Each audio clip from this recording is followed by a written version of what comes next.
కాకినాడ పోర్టులో seize the ship అంటూ చేసిన పవన్ ఆదేశాలపై అధికారులు మల్లగుల్లాలు పడుతున్నారు. కస్టమ్స్ అధికారుల దృష్టికి తీసుకువెళ్తే రేషన్ బియ్యం సీజ్ చేయలేమనడంతో ఇప్పుడు ఏం చేయాలని అధికారులు ఆలోచనలో పడ్డారు.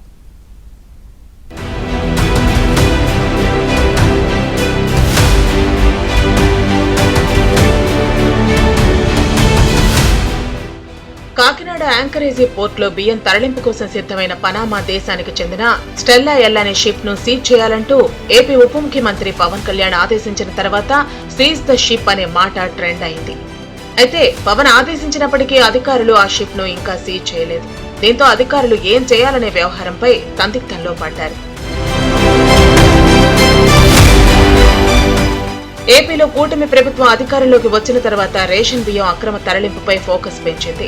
ఈ ఏడాది నవంబర్ 27న జిల్లా కలెక్టర్ షాన్ మోహన్ కాకినాడలోని యాంకరేజీ పోర్ట్ నుంచి ఆఫ్రికాకు వెళ్లేందుకు సిద్ధమైన స్టెల్లా ఎల్ అనే నౌకను ఆపారు. అందులో 640 టన్నుల బియ్యం బస్తాలు ఉండటంతో పాటు పోర్టులో మరో నౌకలోకి బియ్యం ఎక్కించేందుకు వెళుతున్న బార్జ్లో ఉన్న 1000 టన్నులకు పైగా బియ్యాన్ని గుర్తించారు.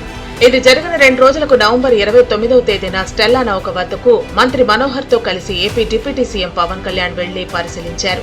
తుఫాన్ కారణంగా సముద్రం అల్లకల్లోలంగా ఉండటంతో అధికారులు నౌకలోకి ఎక్కడం సాధ్యం కాదని చెప్పడంతో పవన్ షిప్ ఎక్కలేదు. దీంతో వెంటనే Pawan Kalyan seize the ship అని ఆదేశాలు జారీ చేశారు.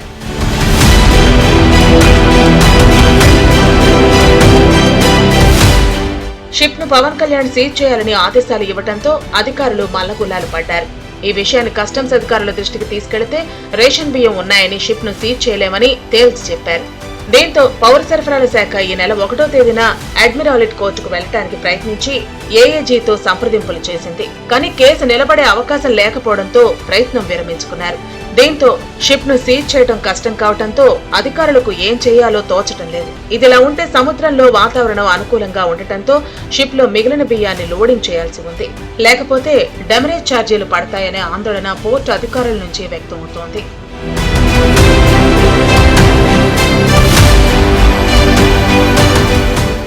బియ్యం లోడింగ్ కు వాతావరణం అనుకూలంగా ఉండటంతో లోడింగ్ కు పోర్టు అధికారులకు కలెక్టర్ అనుమతి ఇచ్చినట్లే ఇచ్చి మళ్లీ ఆపేశారు. ఈ ఏడాది జులై నెలలో స్వాధీనం చేసుకుని కోర్టు అనుమతితో విడిచిపెట్టిన రేషన్ బియ్యం షిప్ లో ఉన్న రేషన్ బియ్యం ఒకటేనా అని తేల్చడానికి డిసెంబర్ 5వ తేదీన 10 మంది అధికారుల బృందాన్ని కలెక్టర్ నౌకలోకి పంపించారు. వీరంతా షిప్ లో 26 శాంపిళ్లను సేకరించారు.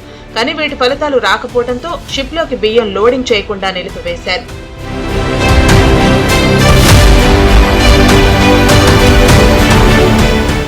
Deputy CM Pawan Kalyan ship ను సీజ్ చేయాలని చెప్పడంతో న్యాయ సలహా కోసం అధికారులు చక్కర్లు కొడుతున్నారు. మరి షిప్ సీజ్ అవుతుందా లేదా అన్న దానిపై సస్పెన్స్ నెలకొంది.